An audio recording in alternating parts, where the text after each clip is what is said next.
And we're live.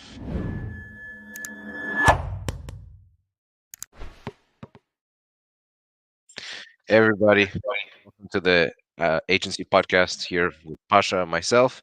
And I'm very happy to have Max Sinclair of eComtent with me. He has quite a story. Used to work for Amazon UK, Amazon Singapore for a number of years, managing his own department and team, and then left that position to pursue an AI solution for e-commerce sellers, doing Amazon and other marketplaces, making AI content, which is the cutting edge. So, without further ado, Max, welcome to have you. Hi. Happy to have you here. Great to be here. Great to be here. Thanks for having me on. Awesome. So we can get started, early on. That's how I like to do it. Just kind of asking you, how did you get started with Amazon? Why did you end up working for those departments and becoming Mhm. head person there? Was it hard? I mean, Was it hard? UK. Yeah, I mean, I bet it was hard, but I'm just Yeah, thinking it was. Singapore, was the department kind of empty at that time, or was it like really like this kind of like in the US? I mean, there's so much, right? Because they're born out of the Yeah. US. So tell us. Well, I joined Amazon at 21, straight out of university. And you can, if people are watching the video rather than the podcast, maybe they can guess how old I am now. But I'm not going to say. But anyway, I joined at 21, less grey hair then, and I had I had two offers, like a consultancy job or Amazon, and Amazon paid better, so that's why I went to Amazon. And I remember at the time, my parents and friends, like, this is Amazon way back in 2016, so I've dated myself there. But it was not the same Amazon as it was today. The share price was $700 a share. Now it's kind of 3,000 plus a share. So it's a very different company. It had 300,000 odd employees when I joined, and now it's over 2 million. So it was a different. It was a scrappier place to kind of the big kind of corporate that it is now. Nobody knew who Jeff Bezos was. I remember when he became the richest man in the world, maybe a year or two into my time there, like suddenly Jeff Bezos was in the news every other day, and it's kind of like, but he was really in obscurity then, and he was kind of like this nerdy guy talking about customer obsession and the rest of it. So that's kind of how I started my Amazon journey. You mentioned that I went to Singapore. I worked in the Amazon UK for basically 2 years as an account manager, and then a strategic account manager, then a program manager, basically working with sellers, working with e-commerce sellers, like different sizes across that period, but helping them to launch on Amazon and then to optimize on Amazon and the rest of it. Ended that part of my career working. I was managing like like 5 to 10 of the largest e-commerce brands in Europe on Amazon. So like the likes of Anchor, Sun Valley Tech, like some, the big names, Domu, et cetera, et cetera. Then I went on something called the Global Talent Program, where they would take people off to new marketplaces they're launching. So I went off to Singapore for 6 months, helped to launch Amazon in Singapore, which was a great opportunity. Really enjoyed that. And then I came back to the UK after that, and worked there for 3 more years, and then left. Amazing. Yeah, Anchor. That's kind of back in my early days. The first brand that I ever launched was actually a battery case for cell phones, and Yeah, at some point we ended up finding out who Anchor's manufacturer was, and now I see them and they're huge. They're into every single possible electronic device that there is. they are huge. Yeah, and they are like, they've IPO'd. So I don't know how many Amazon native sellers have IPO'd, but it can't be that many. But they are a massive company, and I remember just being blown away with them at the time. Like, I think there's like, being reflective, there's a real mismatch in understanding between like me as an Amazon account manager and like what these guys were doing. Like, these guys were way ahead of what we were, and they were kind of. I remember in our first meeting, they're showing me like all their product launches, like they had coming up, and this was years and years ago, but it was stuff like a portable projector that would kind of like project onto a wall, and like I'd never seen something like that before. I mean, now it's kind of quite common, right? But like back then, I'm not saying they're the first one, but like it was the first time I'd ever seen like that kind of product. And they had like a bunch of stuff that, you know, maybe it was like a Hoover that goes around the you know, one of those kind of like traveling Hoovers and like all this stuff, which I guess now, um, you know, looks like pretty kind of standardy stuff. But like, I remember being blown away and being like, wow, like these guys are really like innovating on the product side. That, you know, Yeah. that's what they were doing. They were innovating on the product side. They had great listings. They had, you know, everything was perfect, but fundamentally they had like products that were just market leading, and they were doing tons of work to like, you know, find the next ones and really defining categories. They were manufacturing everything in China, but they had access to partnerships which were like the top manufacturers. They were able to achieve high quality but low Yeah. cost Yeah. because of volume and those relationships, and they eventually started, I don't even know, buying factories up and all kinds of things. You know, they were really doing the Yeah. whole takeover thing. So they had a great early start in the game when it was still, you know, kind of the early Yeah. days of Amazon e-commerce and things like that. And then they just took all that money and reinvested it very wisely Mhm. in expanding Yeah. into markets. I'm sure not all of them were taking off in the same way, you know, but I think there were a couple leaders. And now I go into like Walmart, you know, they have contracts with all the big Yeah. stores. They're everywhere now. Yeah. Incredible. So that's quite a story for an Amazon native brand, like you said. Not many of Yeah. them reach IPO, so that's, you can almost call it like an Amazon unicorn in a way, right? Yeah, yeah, absolutely. I think they're beyond a unicorn. I can't remember the price. People can Google it, but I looked it up, you know, fairly recently, and I was blown away. Yeah. Fairly So sure it's beyond the unicorn. Yeah. I actually just recently found out a little bit about Singapore, you know, because it's in Asia, but I don't know much about it. I've never been there myself, of course, so I was kind of surprised to see that the prices in Singapore are, wow, you know, it's like the Switzerland of Asia or something, right? Well, yeah. I mean, when I like touched down into Singapore for the first time, two things struck me. First of all, I could see over everyone's heads. I'm about 5'9". I'm not a tall person, but I was tall in Singapore. I kind of got off the plane, and it was the first time in my life I could like see over the crowd as I was like queuing for customs. I was like, wow, this is really cool. And the second thing, maybe fast forwarding, maybe a few hours driving into the city, I was just blown away. It's so clean. It's literally like an oasis in terms of you have these big glass buildings and kind of plants like built into the architecture coming off them, very green, lots of cycling lanes, like basically zero crime. Just this incredible place, a really really incredible place, and like I remember thinking it's like 100 years ahead of London. You know, it's just not comparable. And having, you know, traveled America, and you know, I recently came back from San Francisco. Uh, it put night and day, you know, and I think we could all learn a lot from you know, looking kind of at what they're doing over there. You know, I've been to Japan, it's amazing. Never been to Korea, but I imagine it's amazing as well. So yeah, I think they're getting a lot right over there. Very cool.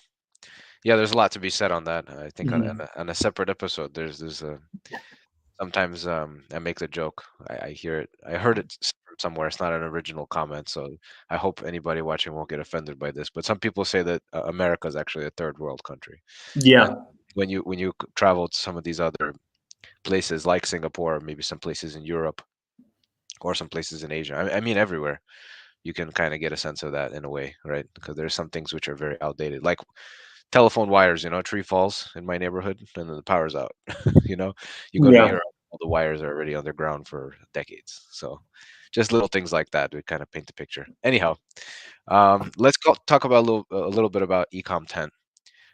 So there's not a whole lot of, I guess, there's a lot of innovation in AI for sure.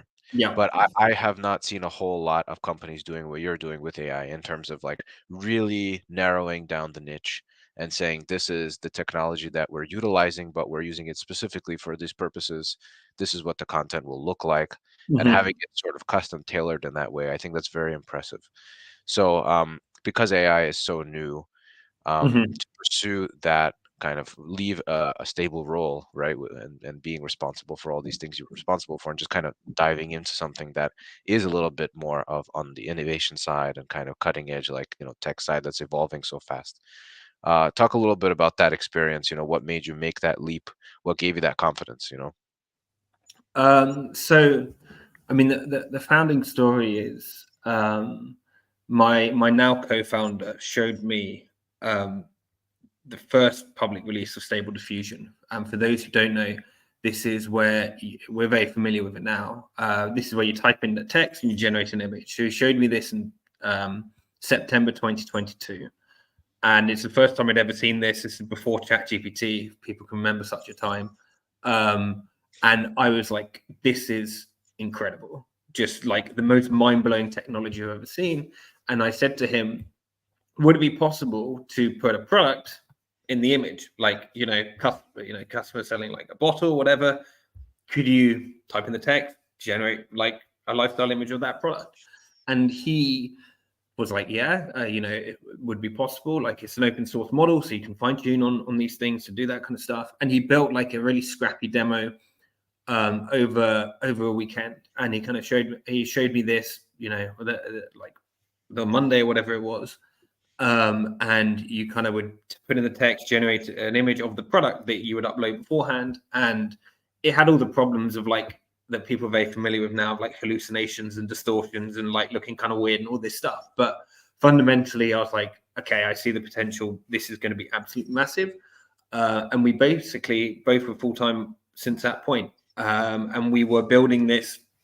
I mean, it felt to me like being at the start of the internet. You could just sense how big this was going to become. Like then, and I was like, this is a once in a lifetime opportunity. I'd always wanted to be a founder and entrepreneur, and I was like, this is, if this isn't it, like, what is, So yeah, we basically been fine tuning models since like it was possible to. It's been 2 years now. We've just filed a patent actually this month, so we are. And I say this, genuinely, I think we are like leading the industry in terms of the tech that we do. We're AI native company. It all started with kind of fine tuning open source models, and we've kind of branched out in the last 2 years from just creating the lifestyle images to also doing the keyword rich text that lots of people do nowadays. It's not very new, but also doing infographics, like key benefits of a product, kind of mixing together, a large language model and a diffusion model to create like infographics, which so we kind of do, images, infographics, text. We're working on A+ content now. That'll be here. I don't know when this goes live, but that'll be there in like a month or so, which we're very excited about. So we're kind of just building from scratch the ability to generate this content. And we've been working on optimizing it with various different data sources and Amazon, and now the app works where kind of you have the APIs where you connect your Amazon account, and we can use all that data to generate better stuff. So yeah, that's the content. Very cool. Yeah, there's so much that you can do, right? And I checked out the AI system. I mean, I know like you've been working on it for 2 years, and Amazon, I think they released their AI thing like in the last 6 months or something like that, or they made it public. So What are you talking about? The Amazon images? they suck. We are, I mean, and we are far better than them. And I Yeah, know that sounds like a crazy thing to say. Like, how can a not at company all. of 5 people be better? But I'll tell you why. It's because we have been working with customers for 2 years doing this. We haven't been sat in a lab like Amazon is, or Amazon's team. I mean, I would imagine that the team sizes are relatively similar. Obviously, they have the advantage of data, which could come to bear in the long term. But we've been working directly with customers, getting feedback, working out what works and what doesn't, what's viable and what isn't with the current technology. And also, we're building on open source, so we are like the base models on which we fine tune are kind of just improving at a crazy rate. And if you look at Midjourney version 1, which is when we roughly started doing this, and the quality of the image, like a human face in Mid-Journey version 1 to like version 6, like that's kind of the quality increase that you get. I mean, Mid-Journey aren't open source, but like, by using open source, whereas kind of in Amazon, they're not building open source. They're training models from scratch. It's far more expensive. And also you don't benefit from having thousands, hundreds of thousands of people around the world working on it simultaneously. So we actually have the numerical advantage in many ways. But as I said, they have good data. So let's see what happens, over the course of time. Yeah, I mean, for sure, it's going to get better. I tried the beta out. We made some pictures. It was a kitchen product, and it had we uploaded the hero on a white background, and then we said, okay, put it in a kitchen. We said something on the prompt, and then it would create all of these abstract items on the kitchen Mm-hmm. counter next to the main product that made no sense. So that's where you get like these weird kind of things where I feel Yeah. like today you don't really get it as much. There's not so many of these hallucinations happening. I find I Mm-hmm. had a similar story, trying out. I think in end of 2022, I was doing Dolly 1. Yeah. I was part of the first beta program. I was nobody even knew what it was. I was sending pictures to all my friends. They're like, what's this weird face with like multiple teeth and rows of teeth, not even Yeah. you know, and finger thing. But now it's gotten so good. Mm-hmm. So I have quite a bit of exposure to that myself, actually, and so I kind of feel qualified to ask a couple very more technical questions, on this because Please. Yeah.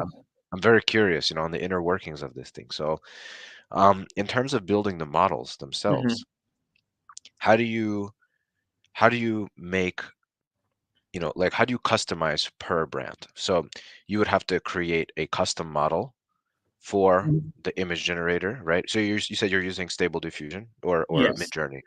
Yeah, Stable Diffusion at the moment. So we, when we started out, and this is getting very technical, but when we started out, the first thing we would do would be train a model on each individual product. So customer would come, they would be selling this water bottle, right? Black water bottle for people listening on a podcast. We would take 10 images of that water bottle. We'd fine tune an AI system that could place that water bottle anywhere.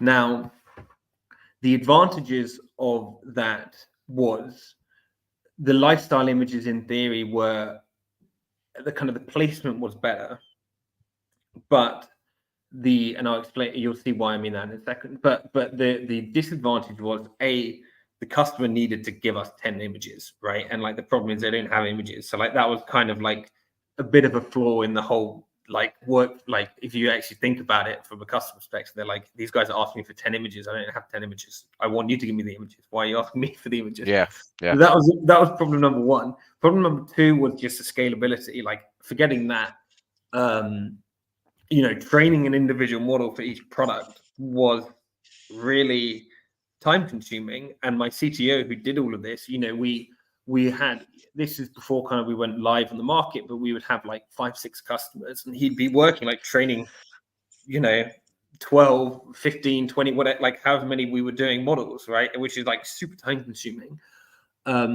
So we then built so we kind of learned quite quickly that was the wrong way of doing it. We then built the second iteration, which is kind of where we are today, which is we basically use Stable Diffusion to predict the next pixel around the input image. So on the original side, what would happen is, as why I say you can place it slightly better, because you could change the angle of the product, right? In this new one, you can't, because you're starting with the product and you're painting outwards, so you can't change the angle of the product. So like that's a disadvantage. But the advantage is there's no hallucinations, right? Well, there's very very rarely hallucinations. Like that was a separate issue. Like it could still hallucinate in theory, but like there's less hallucinations, and we fix that down the road again. And also, it's a lot more scalable. You need one model, and you can generate this. Now, to your question, like to we do use data to improve stuff, and this is both on the training side and also on the prompting side. So we have lots of data now on customer prompts. hundreds of thousands of customer prompts, and we see what works and what doesn't work. We've done an exercise of um, labeling the, like we had like 15 people from the University of Toronto labeling like each image generated 1 out to 10 on quality, 1 to 10 on accuracy. So we've done like a lot of like deep dives into what good what good generations are, and then we kind of use that to improve it, right? So we've we've moved to that second way of doing it. We've done some other stuff, like I'm actually, my co-founder's PhD in AI, so I can't go into so many details about how we fix hallucinations and blah blah blah. That's like that was a separate piece again, but broadly, yeah, that's kind of the underlying methodology. Amazing. Yeah, I thought that fixing hallucinations just means add a new line of negative prompt to the list. That's it. But I'm sure there's a lot more complexity than that. No, because I think that the challenge would be like if when it's painting the next, if you have a mug with no handles, it's a classic example, right? And you say paint the next pixel around this mug, it will paint it. It will generate a handle for the mug, or would do that because it would assume that, like, okay, like on my training data of all these mugs of handles, here's a mug, I'm going to add a handle. So there was additional training that we needed to do to then, like, once we moved to the second model, to basically move to the third model, which is like we have to control the hallucinations, and like tell the AI like background product and split the two. Yeah. Yeah, when I started getting into language models, at some point you start to understand how they work, that it's just Yeah. basically a giant spreadsheet with information. And Yes. so you say, okay, oh, that's not so magical anymore, but this Yes. graphics are like, whoa, and then video is even more whoa. But then at the same time, it's the same concept, right? It's just the system is picking up, instead of like text data, is just picking up visual data, and then based on probability, it's going to say, well, I've observed so many structures that look like this cup, and most of them have a handle that looks like that. So let me just try to extend it, and Mhm. it's the same concept essentially, right? I would agree with you. So I would say that I think images and video are more woe, and I think they are increasingly more woe, and particularly video, because I think what they're saying about the video ones is that the videos have an understanding of gravity and physics and the rest, these concepts, right? When you compress the data down, they, in that compression somewhere, they have like this ability to understand like things don't float off the table. Hmm. So they have more intelligence than you'd say a language model. Now, they don't have the ability to plan. Like all of these things are just like predict, as you say, it's like a spreadsheet. They're just like spitting out the next token, the next token. There's no like planning of like, okay, now I'm going to make a video. How should I do this? ABC, like, like a human would. So they aren't, yeah, they don't have like any of that kind of intelligence tool. But they do in their spitting out of images or pixels, or whatever it is, pixels, they tokens, pixels, they do know, like they do have some concepts of like um gravity and the rest of it, whereas like, as you say, an LLM is basically just like it's a spreadsheet, it's a probability game, like what's most likely next word based on my training. So I think they do become steadily more and more impressive. And I think this is like the march we're going to see, right? Like new things that are just, it just has more intelligence in it, and then eventually it's intelligent. Well, isn't it just that it has more data that it learned from? So in a way, it's just more of the same, but just deeper complexity. So a video, for example, can now Mhm. have all of these elements like gravity and, Mhm. space and even timing and everything, but it's still just probabilities based on observed patterns, just more of it, which lead to But that level. I would say to you, is that not the same as how the human brain works? Right? Like Absolutely. if you think about a child, right? Or like, so Absolutely. they don't understand gravity. No one's explained to them gravity, but they know that things don't randomly float off the table because they kind of see on the balance of probability that that's not how it works. So yes, I agree, but I also say like these things are based on neural nets, which is how we, how we work. So it's kind of, it's like it's not a very fair distinction. Like we have the ability to plan, and these models don't yet have the ability to plan. But I think they will in 2 years, and then the lines get even more blurred, right? Yeah, I guess I'm just trying to apply some level of logic to it, so my mind Mhm. doesn't believe that it's magic, you know? No, it's not. It's not magic. You're right. It's not magic. Yeah, for sure. But it can look like it. I mean, for somebody who doesn't really study the technical levels, it looks from the outside like when you see Sora and those previews from Yeah, OpenAI.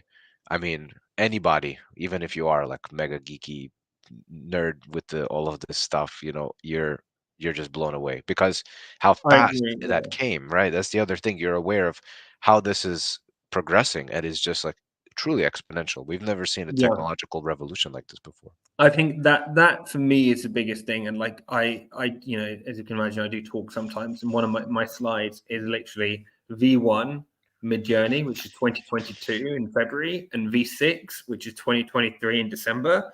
And the like one looks like real high definition photographs, and one looks like kind of an abstract painting by, I don't know, like Van Gogh or something. Like it just looks kind of weird, right? And that was within 2 years. It is It's insane. Like insane. the speed is insane, and then like you could put next to that maybe a slide of like that was 2 years, and then we have like the still, the still image versus the film was like 6 months. So like yeah, it's crazy. It's crazy the speed that it's going at. So, with that being said, let's talk a little bit about some of these things that Amazon is putting out. They're hopping Yeah, on the AI bandwagon, but in reality, they've been on it for a long time. Maybe not on the visual side, but when it comes to their algorithms, they are yes. quite advanced, right? They weren't calling it AI because it wasn't a hot word to use.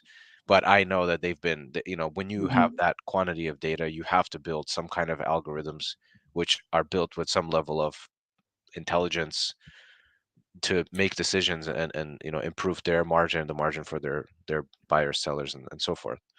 I, So I would say yes and no. I mean, there's a big distinction. I'd say first of all, I mean, I'd say people wouldn't understand, but I imagine if you're a seller, you probably could guess how chaotic like the A9 and browsing thing like systems were. It was, I mean, as someone who set up the catalog in Singapore, setting up a catalog from scratch, like it's crazy, it's a nightmare. It was so hard to kind of get the things that we wanted done.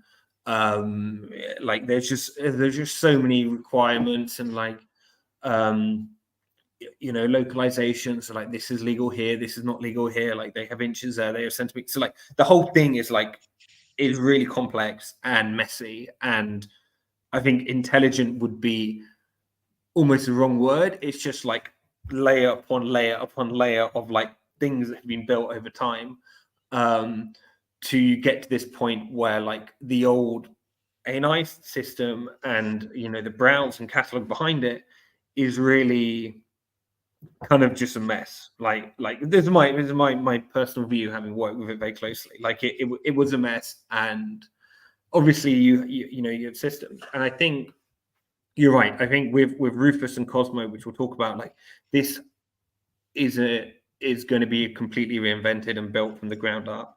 I think it's a very exciting time for Amazon. Like what you are right in saying, like Amazon has had AI for a long time. They've had AWS, right? AWS is the right. leading cloud provider in the world.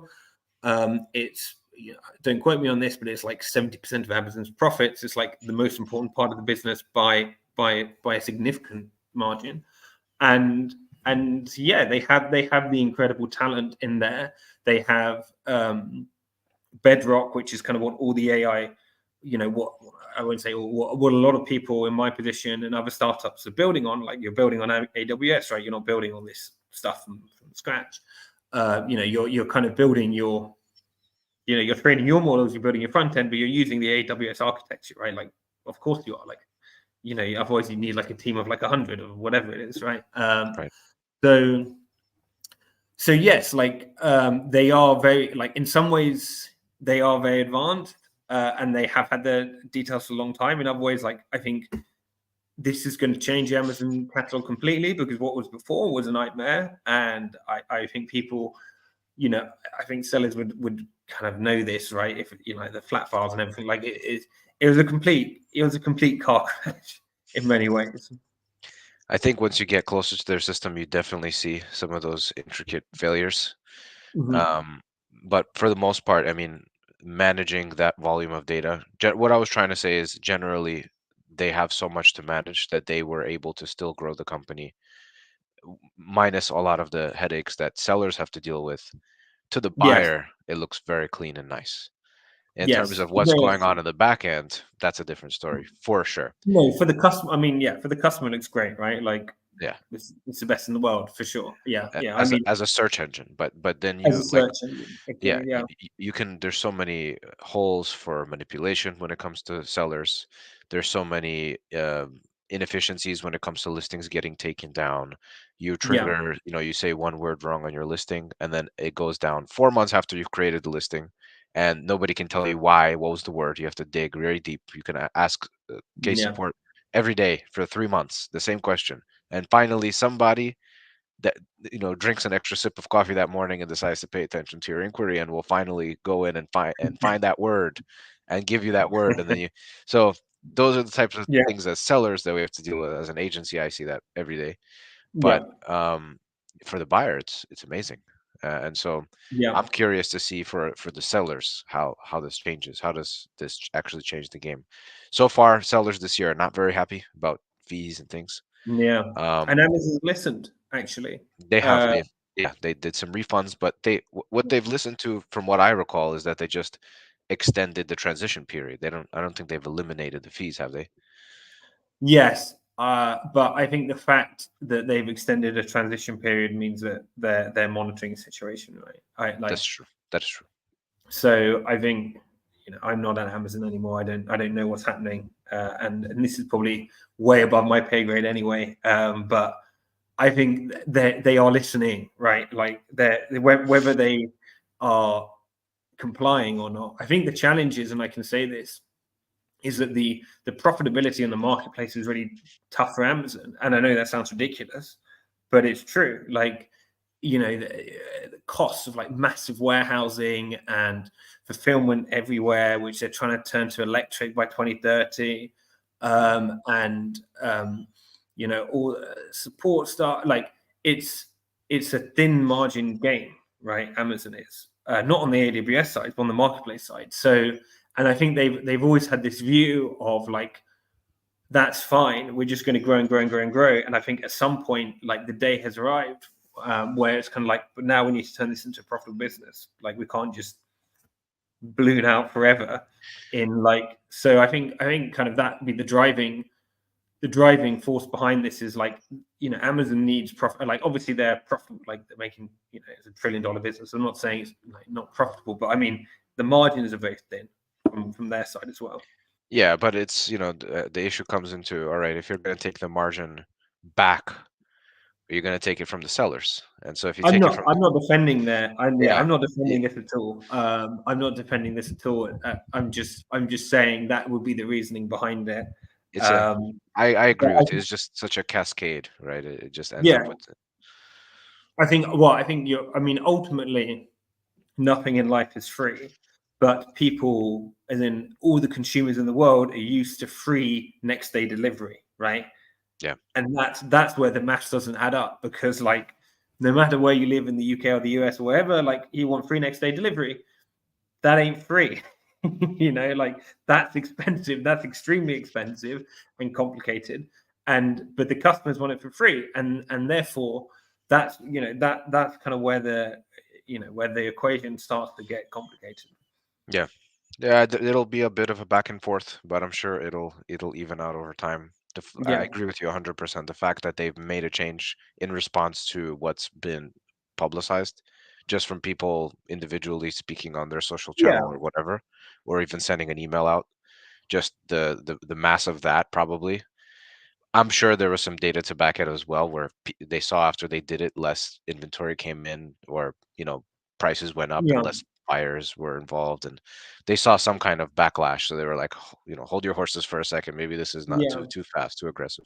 Well, I think Amazon need to be careful to not lose a seller community, right? Like if if sellers go, and I talk to sellers all the time who are like, you know, let's say 8 figure companies, maybe even bigger, and saying like, yeah, like Amazon isn't like it's not, we're not profitable. Like, you know, we're spending as much as we're making, Yeah. and it's a challenge, and therefore, like, you know, like if Amazon loses its sellers, like it's kind of loses the, you know, it loses the business as the everything store in the world, like the marketplace for it. So it's yeah, I mean they've got to listen, right? And I think at least they are listening. Whether they like able to change direction, I don't know, but I think they've seen the kind of uproar, and I think it's a justified uproar, because like you need this, like if Amazon want individual sellers to like get all the selection, so they have everything and they have the long tail, they want basically sellers to do that for the Amazon customers. They need to make it easy for people to be entrepreneurs and succeed on Amazon, right? They can't make it a minefield, you know, like something which is incredibly tough, because people won't bother. They'll say, well, I'd rather, you know, sell a Walmart, or, you know, or do something else. So I think they have to balance that. Yeah. Absolutely. Let's talk a little bit about Rufus and Cosmo. Yes. For those that don't know, could you give a little bit of an overview? You know, what are those changes? What are they rolling Yes. out? When? So the when is now. It's already in beta. So like the when is now. What are they rolling out? Amazon are basically launching an LLM-based search. So imagine ChatGPT, which I'm sure everyone listening has played with, on Amazon. So the advantages of this, like this kind of ChatGPT on Amazon, is that it's going to enable you to, you know, shop by occasion. Say, hey, you know, I'm going golfing in the cold, and it will say you need things for different categories. You need, you know, a base layer, you need a jacket, you need a glove, you need a hat. Like, so it'll be able to kind of understand the query and provide you cross-category options. It also means that you can ask questions like on a specific product detail page. So like, oh, you've shown me this, you know, hat, like, can I machine wash it or whatever, right? So it basically is ChatGPT style search on Amazon. Um, my hunch is that come the end of this year, 60-70% of customers are going to be shopping via this, you know, Rufus as they call it now. Maybe they'll rename it, but whatever, you know, this kind of ChatGPT style search on Amazon rather than traditional search. And you won't have a product page of 50 results. Rufus will give you 5 suggestions based on your purchase history, you know, the price point you like, your size, you know, all the data that they have, and it will just surface stuff that, you know, you are like, great, I'm going to buy this. I think it will vary in terms of category. Like maybe in a fashion category, customers might want to see the broad selection, but in other categories, you know, like coffee or coffee machines. I'm just looking at my kitchen over here. You know, you might not want to browse 100 coffee machines. You might just want like Rufus to give you what is the best coffee machine in your price range. Okay, it's read the reviews. I can ask some questions. Does it, you know, have a milk frother? Great, done. You know, so I think it's definitely going to be very, very transformative. So it's essentially a shopping assistant, a Yes, AI powered shopping assistant that is native to Amazon. yes, exactly right. Yeah. So how does that change things for sellers, right? Before you used to have a chance as a new brand because you're launching and you know you come up in PPC and things like that. They'd probably still have a sponsored placement. Does that mean that you have to I, rely way more heavily on PPC to even have a chance? Because if you're not in the top 5, then you just don't exist, right? You're exactly right. If you're not in the top 5, you don't exist for your specific search. So I think number one thing is keyword. This whole like keyword kind of, oh, I need to have this keyword in. Like, I think that's gone. I think what Amazon sellers need to be doing is understanding like the customer journey and the purpose behind, you know, the purchase, and they need to be creating their product listing based on that. So that Rufus will be like, okay, this is about someone playing golf in cold weather. This is what the listing is. Like, it doesn't matter what the keyword is because LLMs aren't word based anyway. They're token based. So like they understand intent, right? So it will understand the language roughly and give you that. So that's kind of the number one big difference. I think on PPC, again, this is my view. People disagree with me. My view is PPC is kind of dead. I think that Amazon, Google, everyone are going to have to kill this cash cow.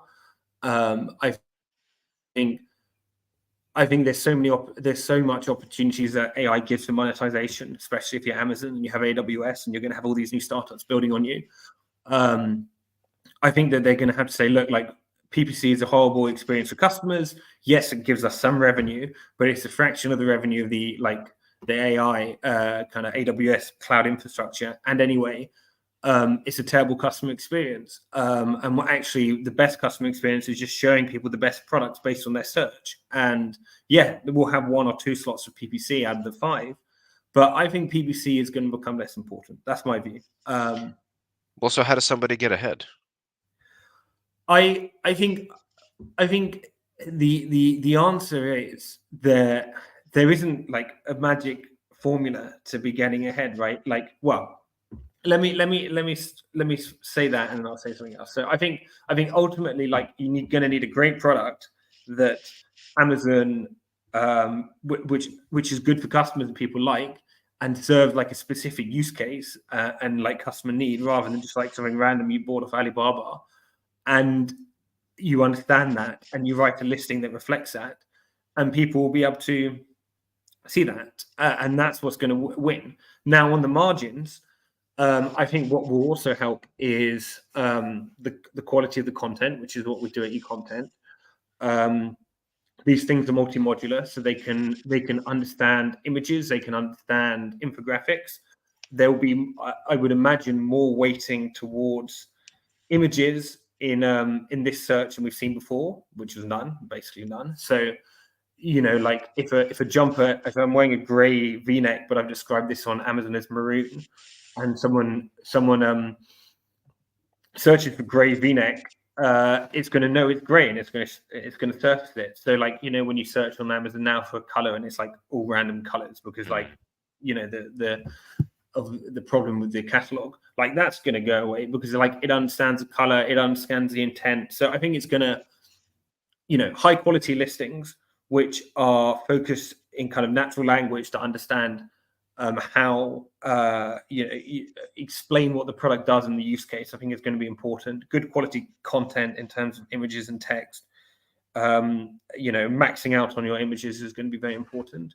And then, not to sell myself, but I think a tool like eContent where you're tracking the LLM and how the AI is drifting, that's what we'll be doing, will also be important. So I think that, but fundamentally, I think none of them are going to be as important as just having a good product that serves a real customer need, right? I think that's going to be the way that people, win. Yeah, I think if they have the beta out right now, they're probably collecting data and figuring out what's the best way to Yeah. manage that, because it does kind of like, I hear what you're saying, but it kind of breaks my heart a little bit because I work with a lot of starting brands and things like that. I agree. If you're the 10,476th metal spatula on Amazon, you probably don't have a chance anyway. You probably have to have something innovation, wise, in terms of at least like quality or price or Mm-hmm. function. But still, if you do have something that's totally new entering into the market, there's no already user intent for it in a way, right? So if I've modified an existing product into Yeah. something that people don't really know that function, it's a new function. They're not searching for that function. So, for example, if I'm I created a drinking bowl for dogs, right? That will Yeah. clean their paws once they come outside from outside. By the way, anybody could use that idea and turn it into a product. But that's something that I dream to have, because I always have to clean my dog when he goes outside to pee and it's Yeah. muddy outside, right? So I've created that. How do I launch that product? Do I just is it no one's going and saying I'm looking for a bowl that's going to clean my dog's paws, right? It's going to be something that's totally unique to the market. But normally I would do like some social media and get the brand awareness, and they'd come to Well, Amazon and there we go, it, right? I think you've said it yourself. I think they're yeah. going to care about external traffic. They're going to want to see that. And fundamentally, I think it like, and this is what Cosmo is. We mentioned Rufus. Cosmo is this like the AI behind Rufus, which basically can match intent, and like it will understand in theory, oh, you've got a dog, you've also got a clean house, therefore like dog, a good dog bowl is the one you described. Now that's quite a dragged out example, but the example they give in their paper is, they know someone's pregnant, they're looking for shoes, so they give them slip resistant shoes. So that's the example they do in the paper, which is like, we understand intent, and we have an intelligence behind the search. What are they? What is best for customers, and that's what we're going to surface in. So I don't think it is. I couldn't give you an honest answer about the new brand question. I don't know, but I think it's beneficial, definitely for customers, and probably also for like serious brands. So in the example that you gave with from their paper, I saw that as well with the Yeah, pregnancy slippers. But yeah, there's a kind of an interesting element there, which is it's not just intent based on what you're putting into the search term.